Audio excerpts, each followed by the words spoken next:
ഇതല്ലേ ഉള്ളൂ. പിന്നെ മധുരം ഇടാണ്ട് കുടിക്കുന്നത്. അപ്പൊ ഞാൻ ഒരു ഗ്ലാസ് കുടിക്കും മധുരമുള്ളത്. കുറേ കഴിയുമ്പോൾ ആരും കുടിക്കും കോഫി വേണം അതിന് വേണം. അപ്പോൾ അത് വിത്തൗട്ടാക്കി കുടിക്കും. ആദ്യം മധുരമുള്ളത് കുടിക്കും, പിന്നെ വിത്തൗട്ട്. പണ്ട് ഏതോ ഒരു നാടകത്തിൽ കണ്ടിട്ടുണ്ട്. അപ്പൊ ഏതോ ഒരു നാടകത്തില് കാപ്പി കുടിച്ച് കഴിഞ്ഞിട്ട് പേപ്പറിൽ പൊതിഞ്ഞ് പഞ്ചസാര കഴിക്കുന്നത് സീൻ. ആ നാടകം കണ്ടിട്ട് ഞാൻ കുറെ കാലം അങ്ങനെയായിരുന്നു. പഞ്ചസാര ഇല്ലാതെ കാപ്പി കുടിച്ച് ഒരു സ്പൂൺ പഞ്ചസാര പേപ്പറിൽ പൊതിഞ്ഞ് വെച്ചേക്കുന്നത്. അത് കൊച്ചുകുട്ടിയായിരുന്നു.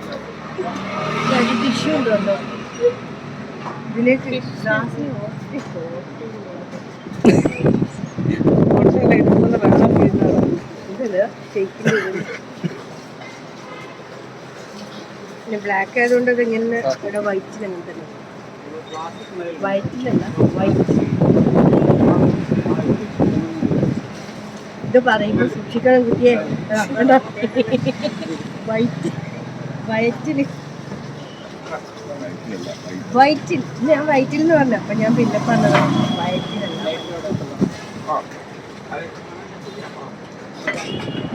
പലതും അവര് തന്നെ ഇട്ട കോമഡിയാണ്.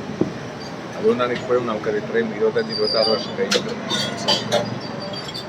പിന്നെ കുറേ കാലം കഴിഞ്ഞിട്ട് ഈ അക്കസോട്ടോനെ കണ്ടുപിടിച്ച് പുള്ളിക്കാരൻ അവിടെ ഒരു കമ്പനിയിൽ വർക്കൊക്കെ ചെയ്യായിരുന്നു.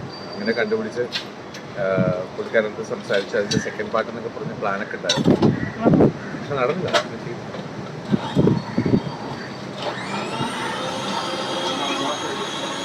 കലങ്ങിയില്ല, കലങ്ങിയില്ല. ഇത് കലങ്ങൂല. പക്ഷെ മാക്സിമം കലക്കാൻ നോക്കണം. പക്ഷെ കലങ്ങിയാലും കുടിക്കുമ്പോൾ ഇതിന്റെ ടേസ്റ്റ് കുറവുണ്ടാവില്ല. പഞ്ചസാര ഇല്ല. ചേച്ചിക്ക് കരിക്കും ഷേക്ക് ഭയങ്കര ഇഷ്ടമാണ്.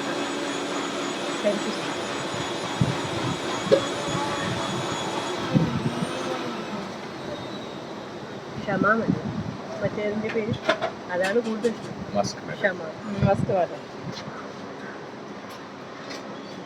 ഞാൻ എന്തെങ്കിലും സ്പാനറിന്റെ കട തുടങ്ങാറുണ്ടെങ്കിൽ സ്പാനറിന്റെ കട തുടങ്ങിയല്ലേ? അല്ല, സ്പാനറിന്റെ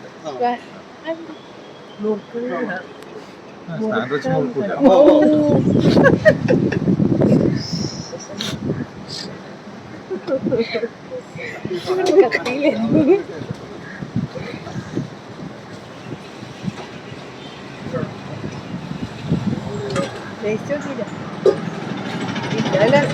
നമ്മളിത് ഇതധികം ചെയ്യില്ല കേട്ടോ. ഇതുകൊണ്ടൊരു മടി. ഇനിയിപ്പോ അതും പ്രശ്നമാവും. ഏട്ടൻ എവിടെ പോയിട്ടാ പിന്നെ പറയുക ഞാനും ഉണ്ടാവുമല്ലോ. അതുകൊണ്ട് അപ്പൊ അവിടെ 800 വർഷം പഴക്കമുള്ള ഈ ക്ഷേത്രത്തില് നമ്മുടെ നീലത്തമ്പി തളവയുടെ കളരിത്തറ അവിടെയായിരുന്നു. ഇത് മാർത്താണ്ട് ആറ്റൂർ എന്ന് പറയുന്നത്. അപ്പൊ അവിടെ ഒരു ഭദ്രകാളി ക്ഷേത്രമാണ്, താനൂർ ഭദ്രകാളി ക്ഷേത്രം. അപ്പൊ അവിടുത്തെ ആ ക്ഷേത്രത്തിന്റെ കുടുംബവും ശ്രീമാരിയമ്മയൊക്കെ അവിടുത്തെ റിലേറ്റീവാണ്. ആ കുടുംബത്തിലുള്ളവർ 4 കുടുംബങ്ങളാണ് അതിന്റെ കാര്യസ്ഥം. നന്നായിരുന്നു. അപ്പം അതിൽ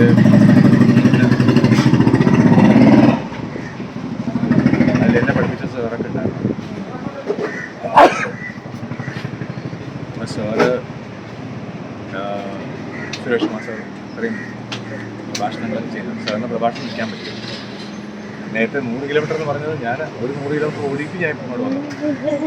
ഇത് കഴിഞ്ഞിട്ട് ഇന്ന് വൈകുന്നേരം ഒരു ബാംഗ്ലൂരിലെ ലൈവ് കഴിഞ്ഞിട്ട് ഞാൻ എറണാകുളത്തേക്ക് പോകണം. നാളെ അവിടെ കേസിൽ ഹിയറിംഗ്. അപ്പോൾ അതൊന്നും കവറിയില്ലല്ലോ.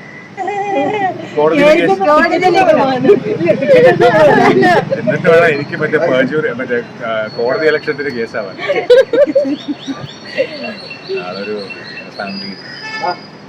ഫാമിലി കോർട്ടിൽ.